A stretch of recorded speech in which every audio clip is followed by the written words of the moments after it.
Officer Thomas Mitchell had been walking his beat through Maple Street for nearly 27 years, and he thought he had seen everything that a small town could offer. The golden hour was settling over the neighborhood when he noticed a little girl in a pink dress running toward him with tears streaming down her face. Her hair was catching the late afternoon sunlight, and her small hands were reaching out as if she had been searching for him specifically. "Please, Mr. Policeman," she called, out between gasping breaths. "You have to follow me home right now." Thomas knelt down to her level the way his own father had taught him to do with children all those years ago when he was just starting out. "Slow down there, sweetheart," he said in the gentle voice that had comforted hundreds of worried families over the decades. "What's your name?" "I'm Emma Louise Henderson," she said, wiping her nose with the back of her hand. "And something terrible is happening at my house."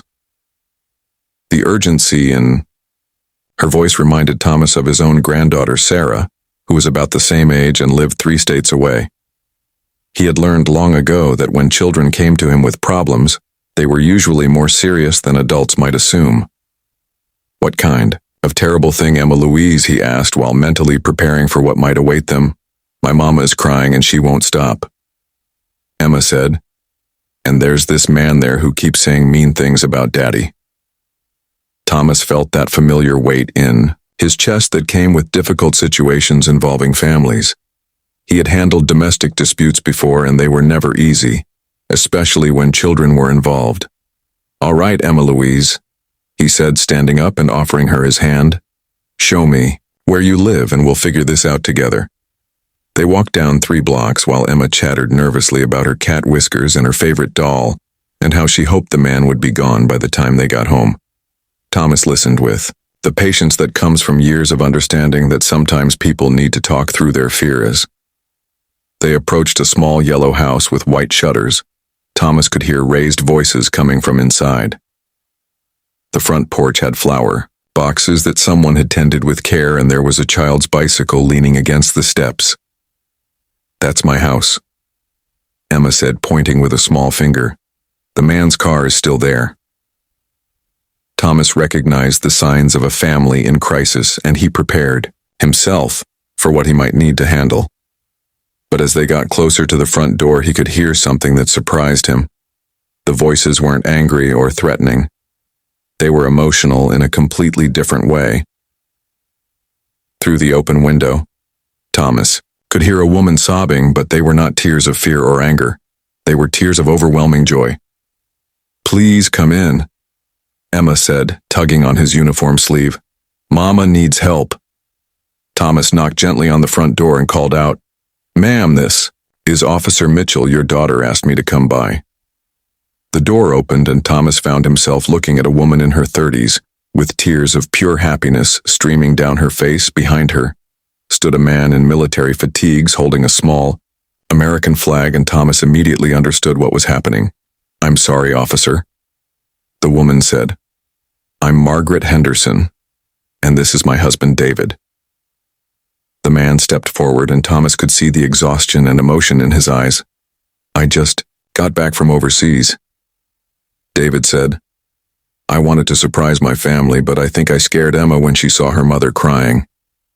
Thomas felt his own eyes beginning to water as the pieces fell into place.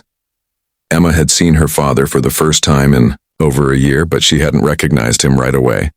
All she had seen was her mother crying and a man in uniform that looked different from the daddy she remembered, Emma Louise. Thomas said gently, "Do you know who this man is?" Emma peeked out from behind Thomas and looked carefully at the man in uniform. She tilted her head the way children do when they're trying to remember something important. "Daddy," she whispered, and then louder, "Daddy, is that really you?" David knelt down with his arms open, and Emma ran to him with the same urgency she had shown when running to find Thomas.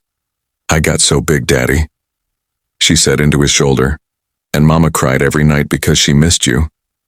"I missed you too, baby girl," David said, and his voice was thick with emotion. "More than you could ever know." Margaret wiped her eyes and turned to Thomas. "I'm so sorry, officer. She must have been terrified when she saw me crying like that." Thomas shook his head.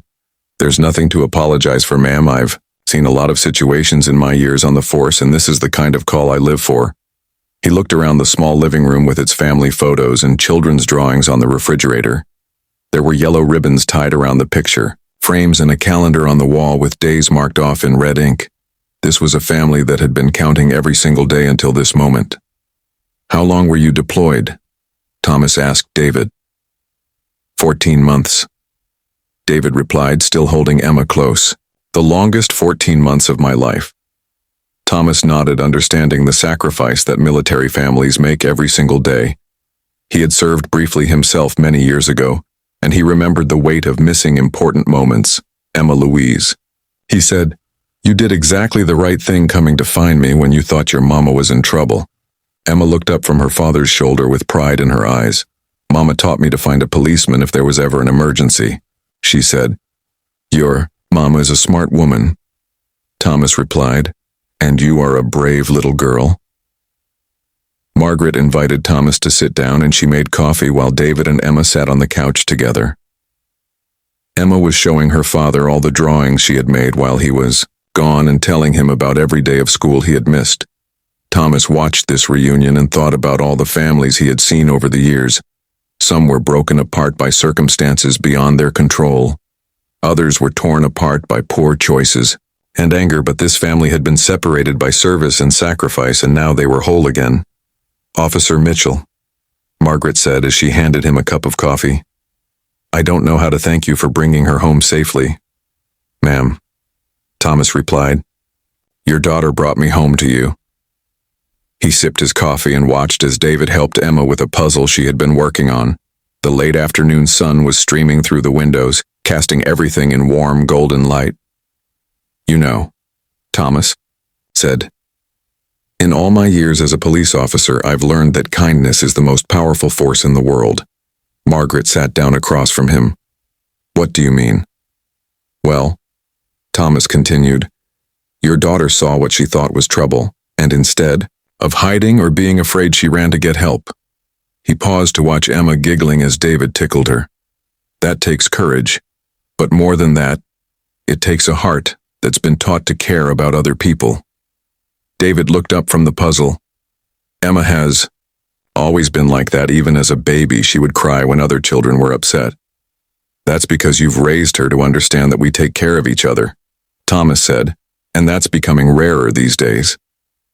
Emma climbed off the couch and walked over to Thomas. "Mr. Policeman," she said, "are you sad that it wasn't a real emergency?" Thomas smiled and knelt down to her level again. "Emma Louise," he said, "this was the best kind of emergency because it had a happy ending. Will you come back and visit us?" she asked. "Mama makes really good cookies." Thomas looked at Margaret, who nodded enthusiastically. "I would like that very much," he said, "if it's okay with your parents." David stood up and extended his hand to Thomas. "Officer Mitchell, you'll always be welcome in this house," he said. "You brought our family back together today." Thomas shook David's hand and felt the strength and gratitude there. "Son," he said, "you brought your family back together by serving our country. I just happened to be the messenger." As the evening settled around them, Thomas realized this moment would stay with him for the rest of his career. Emma had shown him something he had forgotten in all his years of dealing with problems and conflicts. Had shown him that sometimes the most important thing we can do is simply care enough to ask for help. When Thomas finally left the Henderson house, the porch light was on, and he could see the family through the window. David was reading Emma a bedtime story while Margaret cleaned up the dinner dishes. It looked exactly like what home should look like. As he walked back down Maple Street, Thomas thought about his own family. His wife Helen would be waiting for him with dinner warming in the oven. His son Robert lived across town with his own children now. Sometimes Thomas felt like the years had passed too quickly, and he had missed too many moments because of work. But tonight reminded him that every moment of service had meaning. Every time he had helped a family or protected someone who couldn't protect themselves had been worth it. When Emma Louise Henderson had run to him crying for help, she had given him more than she could ever know. She had reminded him why he became a police officer in the first place, not for the authority or the uniform or even the steady paycheck. But for moments like these when being there for someone else makes all the difference in the world, Thomas pulled out his phone and called Helen. "Hi, honey," he said. When she answered, "I'm going to be a few minutes late, but I have the most wonderful story to tell you." "Everything okay?" Helen asked with the concern that comes from being married to someone in law enforcement. "Everything is perfect," Thomas replied. "Better than perfect, actually." As he walked the rest of the way home, Thomas thought about how many times in his career he had been called to situations that broke his heart. Families torn apart by addiction or violence, or